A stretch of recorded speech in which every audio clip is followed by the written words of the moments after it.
Uh, all right, Mr. Paul, good to see you, my friend. How are you? Doing well. Thanks for having me on, Nate. It's been a Of while. course. It's been a long time. It's good to see your face again. I appreciate you making the time for this. I know it's been a little bit, but it's been really fun to watch you grow. And we were talking a little bit offline before we hit record here that you've been making some pretty strong strides in the right direction for your business. So I'm really encouraged about that. Really excited to pull some of those nuggets out for the listeners and hopefully create some value for some people. Sure. Awesome. Absolutely. So tell us who are you? What do you do? And what type of clients do you serve? It's okay. So Don't worry my about name it. is Paul Childers. I own Blue Sky Business Solutions. As you can see, I'm a dad. Both kids are home, no school today. So I could put a sign up on my door and they would not read it and they would just walk in anyway. So Yeah, yeah. that's part of who I am, right? So, and I'll roll into that later in this conversation, but that's a big part of why I started this business. So I started Blue Sky Business Solutions. My background is in automotive. I've done commercial lending. I worked for a large Chevrolet dealership. We're a fleet. I have an understanding of commercial lending, learned business credit, learned how to do some stuff. And as far as my knowledge, we were one of the few dealerships that actually educated business owners on how to set up and prepare for commercial lending and how to look at your numbers and understand those. I left the dealership world and went and took a sales director position with another company, NTS Tire Supply, National Agricultural and Construction Tire Company, where I was a sales director. While I was there, we scaled that company from about 16 million to just around like 40, a little over 40 million. Um, Learned a lot of good life lessons there, but that was one of the last life lessons I learned of what the difference is between building your own dreams and building the dreams for other people. Yeah. You can be part of a great team and building other people's dreams, but when their time for you and their dream ends, you're done. And it may not be for any logical reason other than they had a friend or a family member that wanted a job and your spot was the one they wanted them to have, right? Yep. So what we do and what we've taken from that is we've taken kind of a combination of all the things that I've learned from helping scale a company and from my time in commercial lending. And we educate and teach business owners on business credit, common sense financing, and also sometimes understanding that sometimes it's not even the fact that you need money, you need to fix broken processes in your business and not take out a loan because taking out a loan at the wrong time can actually hurt and harm your business, and not enough business owners are aware of that. Mhm. So that is essentially what Blue Sky Business Solutions is really about, is helping business owners understand the lending side of things, understand their numbers, understand where and when to take out loans, how to use business credit to protect their personal assets as they're growing and scaling, and then how to use lending as a tool Mhm. and not use it as a lifeline. Yeah. Right. So that's really what we do. And we work with mostly home service businesses, typically 1 to 10 mil is usually the range of revenue that I'm working with. Okay. No, So that's great. I appreciate you sharing. That's a great background. So thank you for that. And this is a really exciting topic because, number one, I've got to hear your backstory. So we're gonna start there about your transition from working for a dealership into your own thing because I think that that's super important. yeah, But number two, from my own perspective, I've started several different companies, as you know. I've shared some of this stuff with you. I've bootstrapped many companies. I've, gotten an SBA. I've dealt with angel investors, I've dealt with VCs, and so there's so many options out there.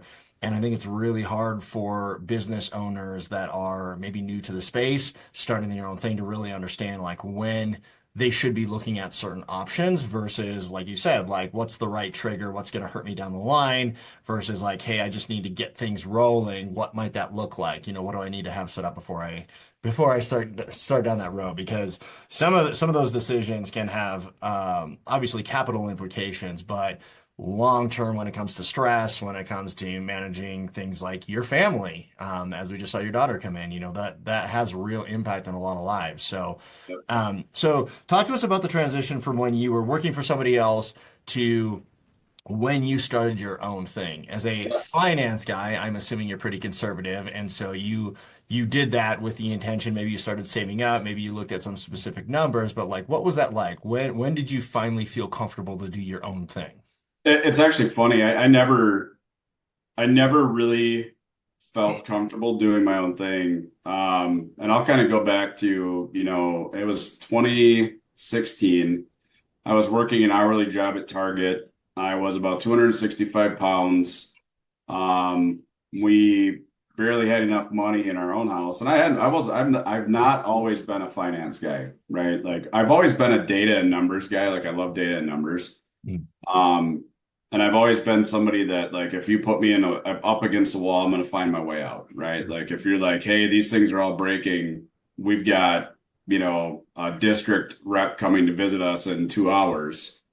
We'll just whip it together, put a plan in action, and get stuff taken care of and squared up. That's just how I've always been able to work. Yeah. Um, but at that time it was about 2016, 2017. I was an hourly manager for Target. I wanted to get promoted, wanted to do all these bigger things, but I didn't have the mindset. I was a victim, 100% a victim. Everything was everybody else's fault. It was never my own fault. Yeah. Never took responsibility for anything. I was overweight, wasn't taking care of my family the way I should have, wasn't leading my family the way I should have, wasn't leading myself the way that I should have been. Um, Went and test drove a vehicle randomly because one of our cars was starting to get kind of janky. And the lady that was with me was like, "Hey, you're really good at like just carrying a conversation. Have you ever thought about car sales?" And I just kind of like smirked and laughed at her. I was like, "No, not really." Um, and took her card, put it in my billfold, you know, got back to the dealership, got back in my car, went back to work at Target. Didn't think about it for quite a while, actually. So at Target, my goal was to get promoted. And so I remember I had a manager. I was like, "Hey, Jeremy, like I want to get promoted. I want to be an ETL. I want to go salary, blah, blah, blah, blah." And he's like, "Nah." He's like, "You're no way." He's like, "You're not ready for that." I'm like, "Why?" He's like, "You're out of shape. You're lazy. You're not motivated." He's like, "You're incredibly talented and smart." But he's like, "You don't apply it. You don't have any direction or motive in life." And he's like, "You think people need to just hand you things." Cool. That sucks, right? Talk about kicking the nuts. So, like, I remember, I left. I was mad probably for a few days, 3 for sure. And I woke up one morning and I looked in the mirror and I was like, "Damn, like, 100% right." Yeah. And it was kind of at that point I just decided like I needed to do things differently. And so I addressed my ADHD issues, started taking some Adderall, started eating healthier. I lost like 75 pounds over a year, really got focused on a lot of things and just kind of like opportunities started to open up for me, right? Mhm. And so that was the end of 2016. This is the end of 2017. Now I've lost all this weight, kind of doing all this stuff. And like I was randomly going through some stuff down in the basement, and here comes this business card from this lady at the car dealership again. I'm like, hmm. It's like, I wonder.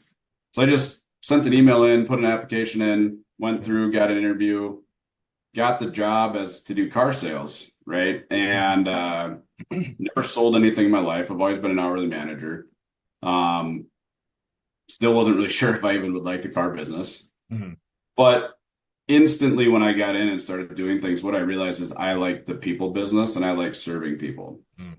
And I'm naturally gifted at just reading, being able to read people and meet them on their level, be a mirror. Yeah. Um, and my first 11 months selling cars, I sold 293 cars, which is like a Oh, yeah. 25 and a half car a month average Wow. with no previous experience. And I remember my managers there were like, "You have a really high rate of people that just come back that nobody else does. Like, why?" And I'm like, "I don't know. I just stay in touch with them and treat them right and whatever." But I also had a really high referral rate from people that I didn't even sell Mhm. because of the amount of value that I offered to them when they were there, whether they bought from me or not. They still referred people to me. Yeah. And that was kind of what started opening this door to like, okay, maybe I should be doing something different. I'm going to grab a drink real quick. Yeah. And from that point on, I actually started getting involved with reading more books, listening to people doing bigger things. Glenn Lundy Mhm. um, was one of them that I started to really listen to at that time. He's really big in automotive, but also really big in, he had a morning show called Rise and Grind that I used to listen to every day in the morning when I was working out. Okay.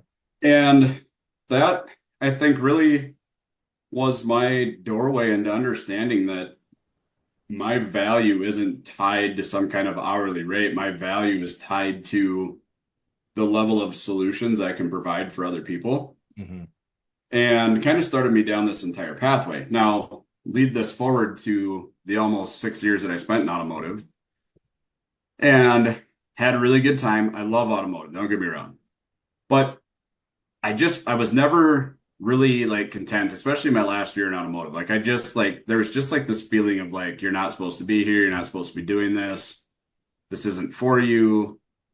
So then that job came along for NTS Tire Supply, and I just thought it was the amount of hours and time that I was putting into this, taking away from my wife, because my wife was basically a single parent at that point in time. Yeah. Because I was obsessed with sales and selling and all that kind of stuff. Yeah.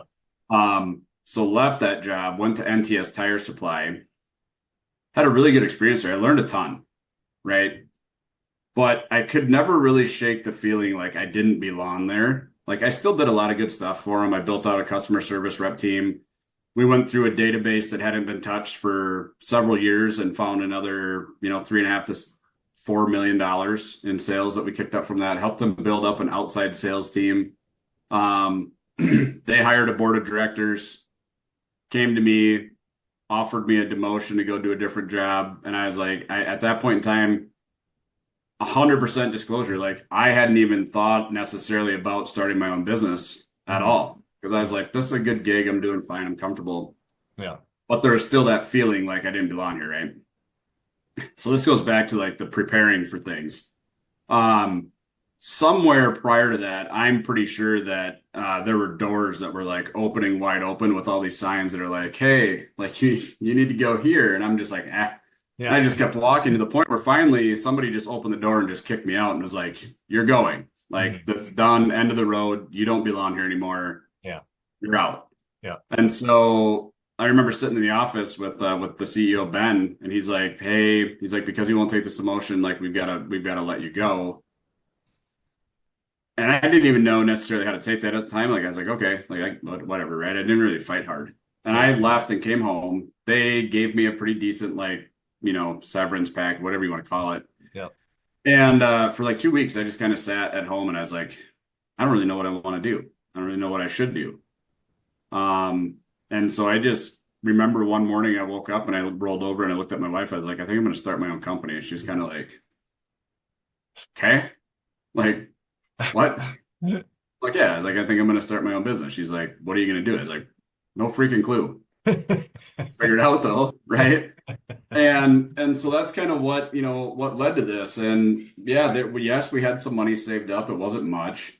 Okay. Um, I ended up taking out some of my owner distributions out of my 401k and fired my 401k guy because he told me, basically argued with me why I shouldn't do it. And at that point in time, I'm like, if I'm going to do this, I'm going to bet on myself and I'm going to win. Like, Yep. because I just am.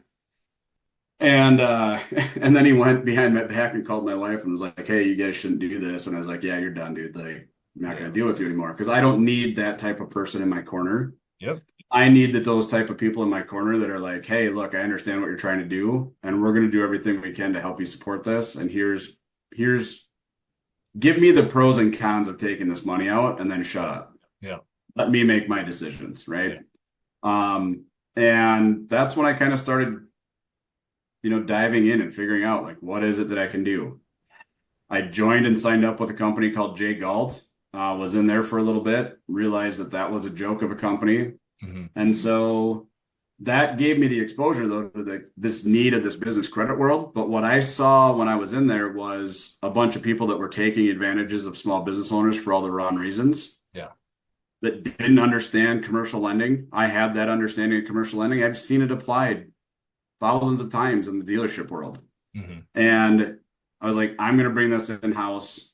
I'm going to put my touch and my spin on it and use what I know to be able to help grow these things. And through kind of some of this decision making, now I've also got some equity and ownership in some, an HVAC, plumbing, roofing company.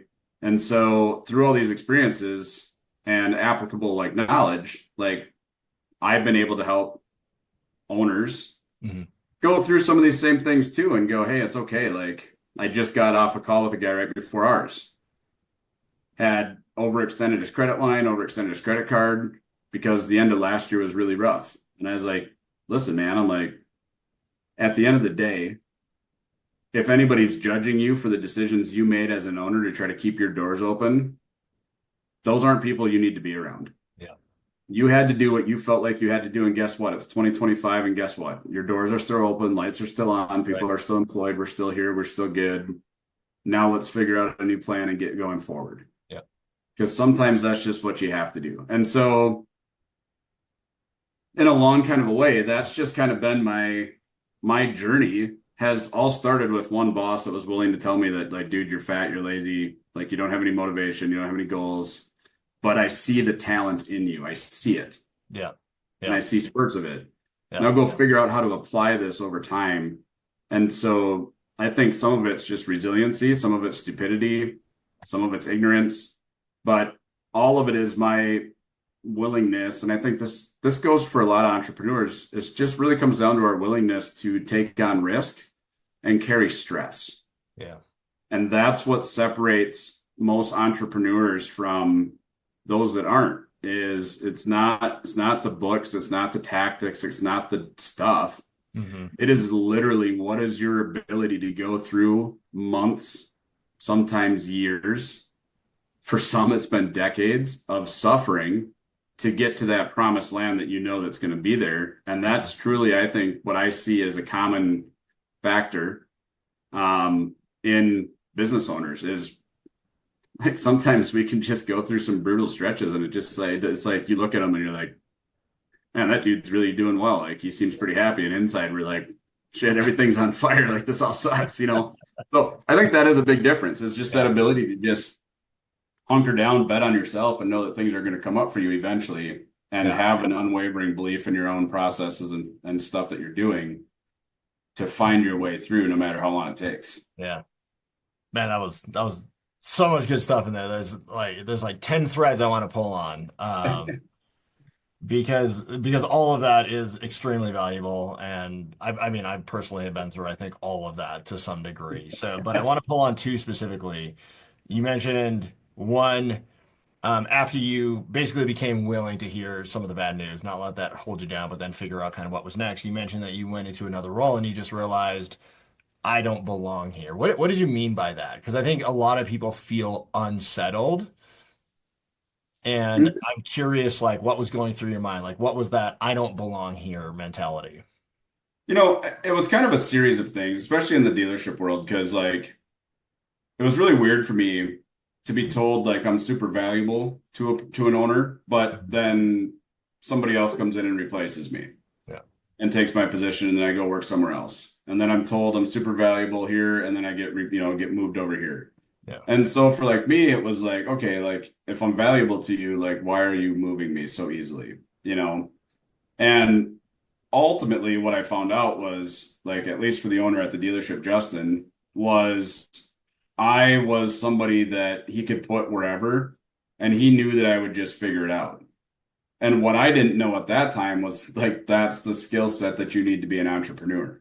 And I didn't know when I was at Target that ability that you could put me in a corner and I would figure it out Hmm. was an entrepreneurial skill that I had never known about. I didn't grow up in an entrepreneurial family. Hmm. My dad worked for 3M for 35 years. My mom still works for the school district. Yeah. Neither one of them were entrepreneurs. I lived in a pretty comfortable home. I had a comfortable life. I was told, go to college, get a degree, go to work for somebody, be loyal, and you'll be fine in life. Yeah. I was never loyal. I jumped jobs every 2 years and I could never figure out why.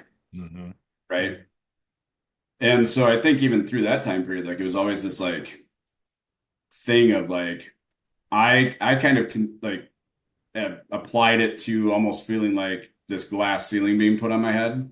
Hmm. And anytime I'd start feeling that glass ceiling, I would do anything I could to get out of there and go find somewhere else where I didn't feel that glass ceiling, Yeah.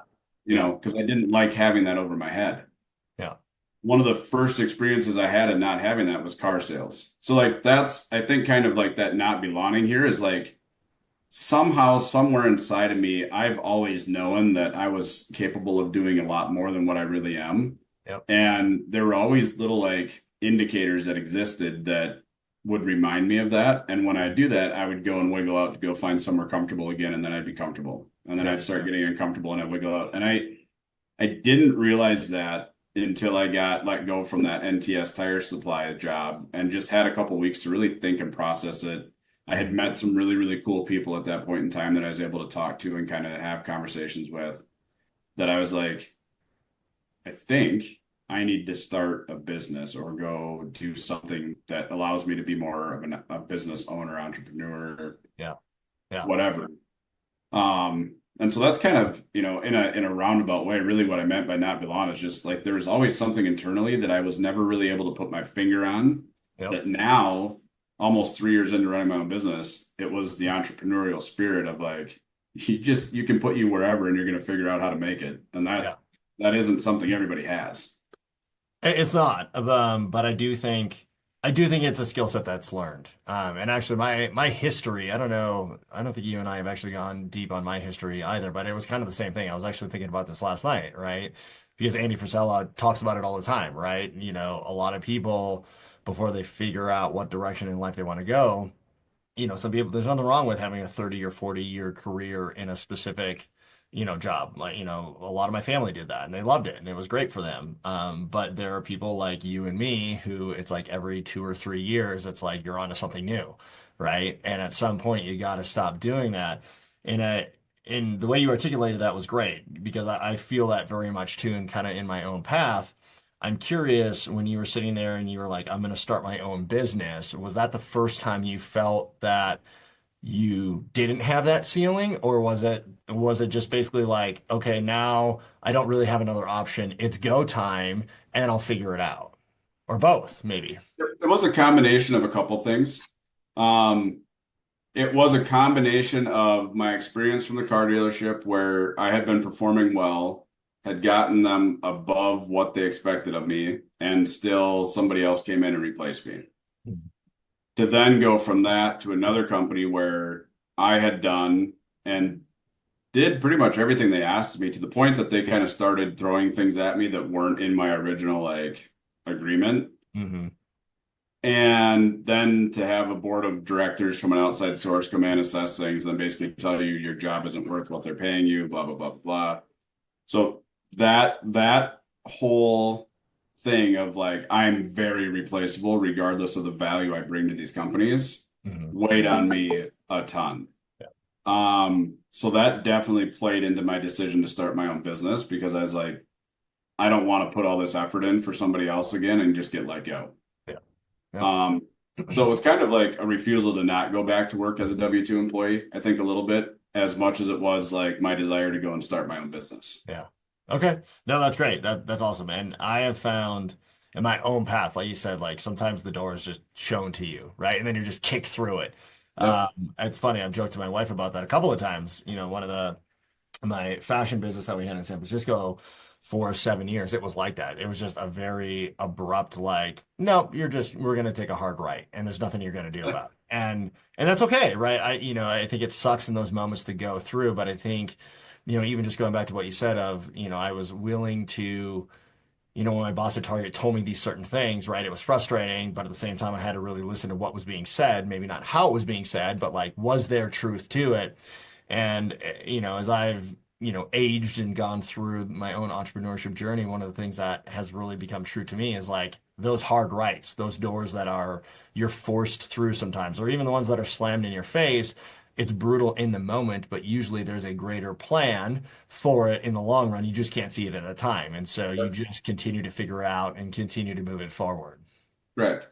And sometimes it's just literally our own stubbornness of, I'm just going to sit here and do the same thing over and over and just keep slamming my head into the wall to the point where somebody else comes along and like grabs you by your head, like takes you and forces you to look. And it's like, there's a door right there. And you're just like, oh, I guess I could have just to the side, walked through that door, you Yeah. know.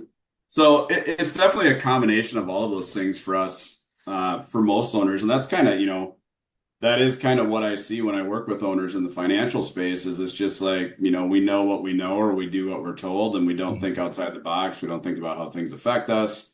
There's a GIF online that I see where this guy rescues a sheep from like a trench and the sheep gets rescued, takes 2 hops and then jumps right back in the trench again. And it's like, I'm like, that's so symbolic to most business owners. It's Yeah. like, all right, I'm good. Yeah. I'm going to go back into the same crap. Yeah. I was comfortable down there in my misery and my Yeah, stress. What yeah, do like, you all mean? right, it's cozy. Like I don't have to see things. I can That's just right. But but like that is such typical behavior for us Yeah. to literally have to almost get to a point where it's like, all right, like stop doing this stupid shit. Like it's time to get out. We're gonna kick you out this door.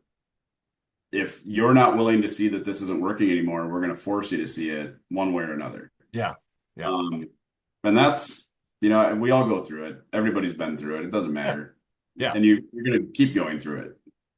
Dude, and that's just experience talking, right? Like you say that nonchalantly, but like when you're going through it, you're like, my world is burning down. I don't know what to do. I don't know where to go. I have analysis paralysis, and I think, right, you can tell somebody who's new to business for themselves because they very much like the sentiment is like, okay, this is just part of the journey. Like it's terrible. It's Oh, not going to be easy. There's a ton of work. It's uncomfortable. I mean, I was up till 3 a.m. last night stressed about some stuff. It's the nature of the beast. And I'm curious because I tend to have a lot of these questions with my wife and actually my family. You're a family man, as you've already mentioned. I don't think it was as easy as just turning to your wife and being like, hey, I'm going to start my own business. And then like everything was like rainbows and sunshine from there. But I have found in the people that I work with, that's a really difficult conversation to have because there's number one, there's an enormous amount of risk in terms of time, right? Hey, you're going to be giving up this paycheck or you don't really know, so you're going to have to feel your way through. There's the capital piece. Hey, I'm going to bootstrap this for a while, or like we're going to have to dig into our nest egg. I'm going to have to go into my 401 or whatever it is and pull out some capital. But there's also the additional pressure of, hey, now my partner is relying on me to push through this, right? Like it's not just you, Paul, proving yourself or Nate proving himself. It's, hey, we're a family unit. I'm pulling other people down, this journey with me.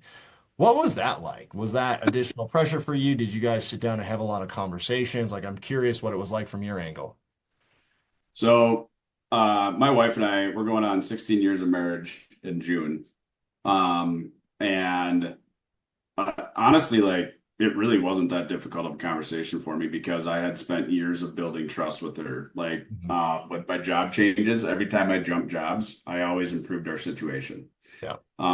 Anytime things got tight, again, it was that ability to like get myself out of a corner and get things right. So I had built up trust with her for years that like I'll just figure shit out and we'll make it work. Hmm. And so when I told her that, she's like, all right. She's like, I trust that you'll figure it out. I was like, yeah. I drastically overestimated, or actually I should say underestimated, how freaking hard this would be. So that part of it was different. That's the One, stupidity that you were talking about earlier. yeah, 100%. Maybe being Stubbornness, naive. ignorance, arrogance, maybe even a There little you bit. go. Like, There you go. I've sold stuff before. This should be easy. Yeah.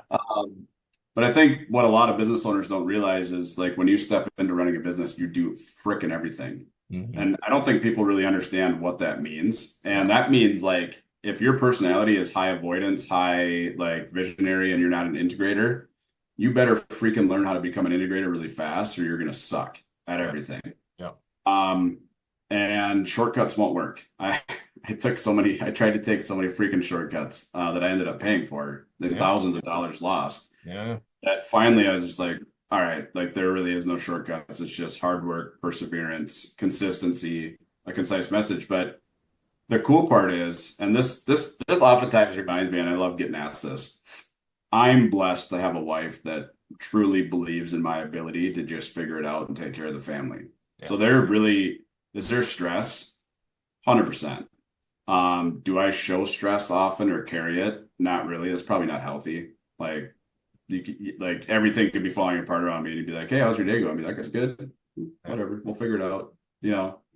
And internally I'm like running around like that chicken, with everything falling around it, like, oh my God. But I don't show it, and I don't Yeah. communicate that well, which isn't good, but I'm working on that. Yeah. But she's always had this ability, like, and this belief in me that, like, if I say I'm going to do something, like, I'm going to go do that. But that's years of doing it. Mhm. And I don't think, a lot of people understand that and they get frustrated when their spouse is like, I don't think you can do this. And I've had conversations with other guys about this before where they're like, man, my wife isn't on board. And I'm like, what have you done to prove to her that you can do it? Yeah. I'm like, I spent almost 14 years previously in some capacity. Yes, a lot of stuff has shifted recently, but anytime I would leave a job or quit and go somewhere else, we would improve and things Yeah. would get better. Hmm. And so I have a history of that. I'm going to go do something and I'm just going to take care of it and we'll be better. Yeah. So that really wasn't that difficult of a conversation. Um, I think the most difficult thing for me is that it's taken me a lot longer to get even to where I'm at now, than what I first expected. Hmm. And I think that's true for almost everybody, is it's going to take you a lot longer. It is very rare for you to start a new company and be $1 million company. Hmm. Super rare. And I think people, they see these gurus and shit on the internet and it's like, oh, I started a company and I did a Yeah. million in the first year. It's like Yeah. bullshit. After 45 failed companies, sure, Yeah. right? Yeah. I'm fortunate that I had the experience I did of running high level businesses and being in high level roles so that I had somewhat of an idea of how businesses ran and how things should work. Yep. And so I was able to control a lot more things than what I think most people are because of that experience. 22-year-old Paul, Yeah. totally incapable of doing this. Yeah. 37-year-old Paul, still mostly incapable of doing this. 39-year-old Paul, 3 years into being an entrepreneur, still mostly incapable of being a business owner, but we're learning. Yeah. Yeah. But that's what it is, right? It's just trust that was earned and worked up over time. So no, it wasn't a hard conversation. My hardest conversation was actually the the second year I was in the first full year I was in business. Yeah, it was the first full year I was in business. My little boy's birthday was coming up, and I was broke as shit, like, Mhm. like scraping bottom for Yeah. everything. Yeah. And he's like, "Oh, I'm gonna get presents. I'm gonna do this," and I'm like, "Man, I want your expectations to be that we're not gonna have all that stuff Yeah. because he's like, we can't afford it." He just looked at me. He's like, "Are you telling me we're freaking poor?" And it's like, no. It's like, we're not poor, we're just not rich yet, damn it. Like, don't say it like that. You know, Yeah. but Yeah. that's what motivates you to not suck, right? Like that's the Yeah. type of stuff that should motivate you when you see that. Like if you don't see that kind of stuff as an owner and want to do better, Yeah. you could probably go back and be a W-2 employee, Yeah. honestly. Yeah. No, I agree. And the reason I asked that question, or I like to ask that question, because one, you people that have experienced it understand, right? It becomes just something that you deal with. Everything is temporary. When you have that mindset, you can go create, you can change, you can be self-aware. But number one, you also understand you have the mental fortitude and the confidence to be able to have that conversation. And number two, I think responsibilities shift. And it's something that I don't really hear that often because I'm 41, right? You're 39. Right? You've got kids. Even if you've been married for a long time, you carry more responsibility now than either of us did when we were 22, right? Would we have liked to start things when we were 22? Probably now looking backwards, but maybe our maturity level wasn't there. Maybe our confidence level wasn't there. And you learn different phases, whether you have a partner or not, whether you have kids or not, whether have a nest egg or not. Those change, in my opinion, the risk profile.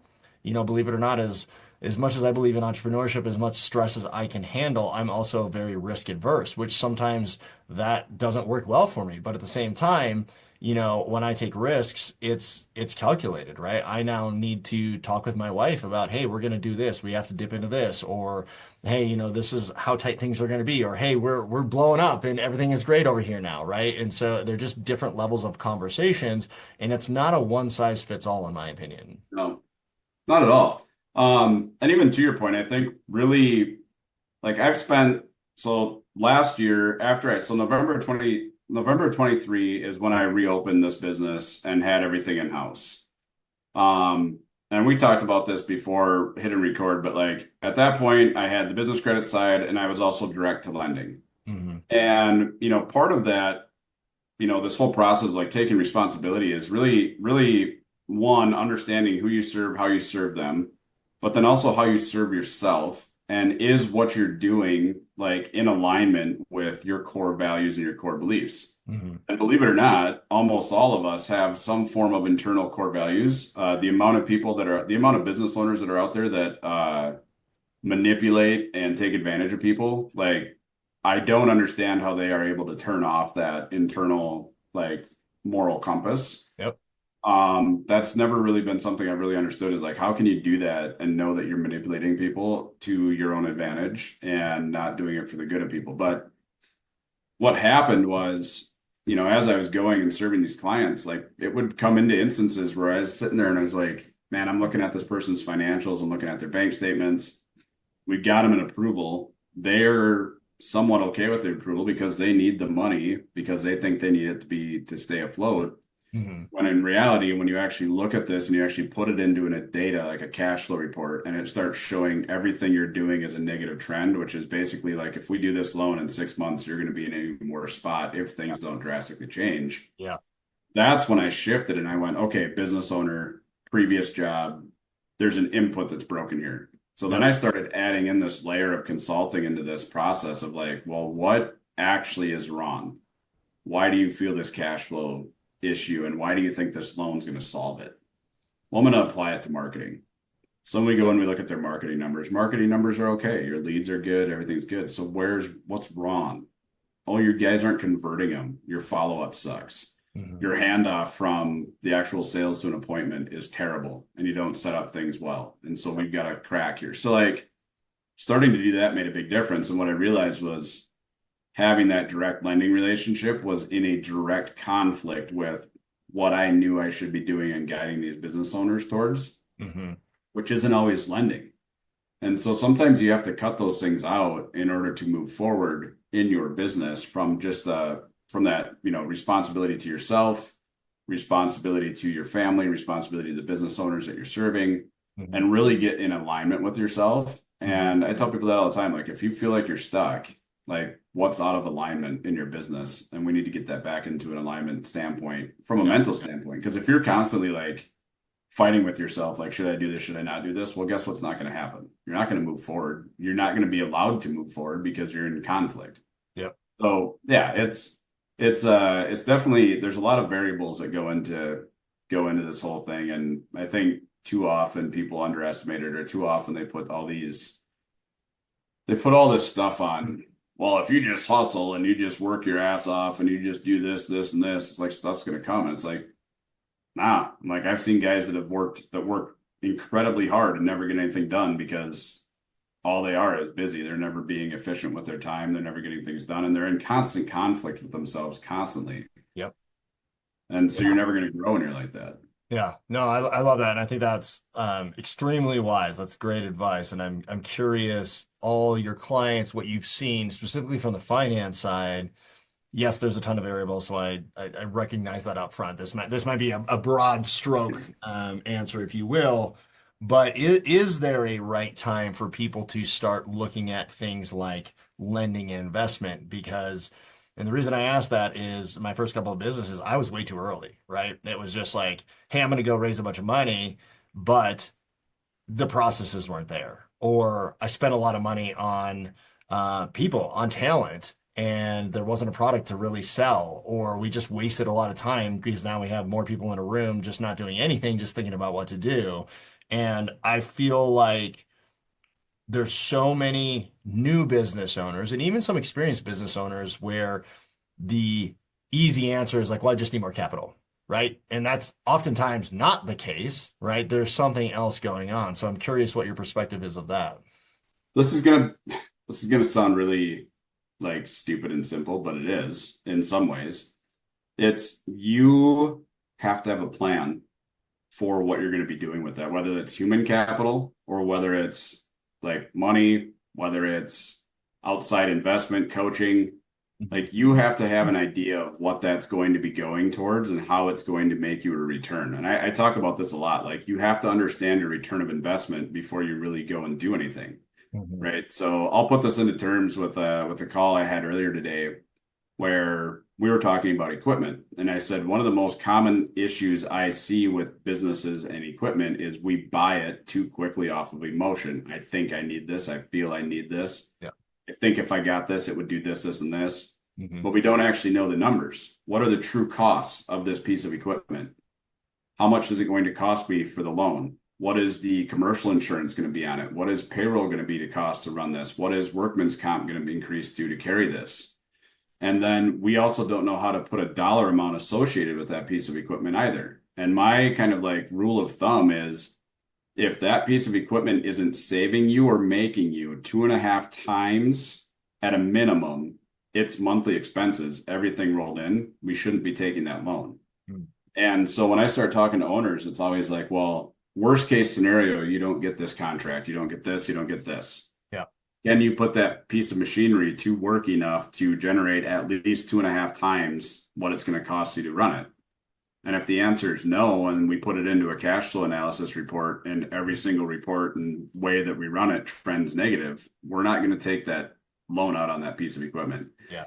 Same with hiring.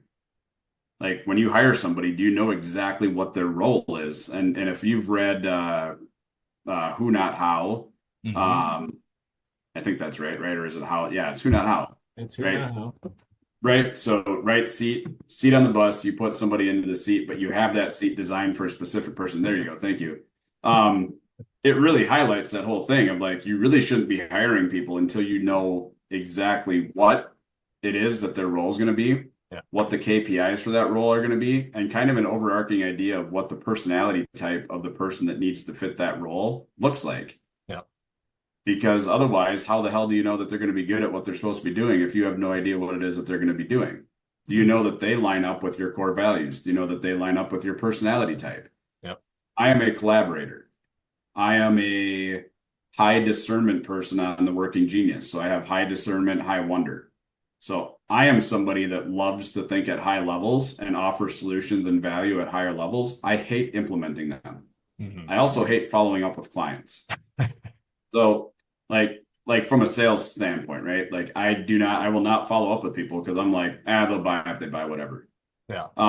So I need somebody that can come in and that's willing to follow up. I also need somebody that's an integrator. So like the stupid simple part of this is understanding why is it that I need this loan? What is it going to be used for? How am I going to afford this monthly payment? Can I afford this monthly payment? If I can't, what's actually broken in my process that can get this cash flow. And a lot of the times it's we have a broken sales cycle, we have a broken marketing, we have a broken accounting department. Yeah. Like those are things that we can fix without a whole lot of overhead that will save us a ton of money and pain. Yeah.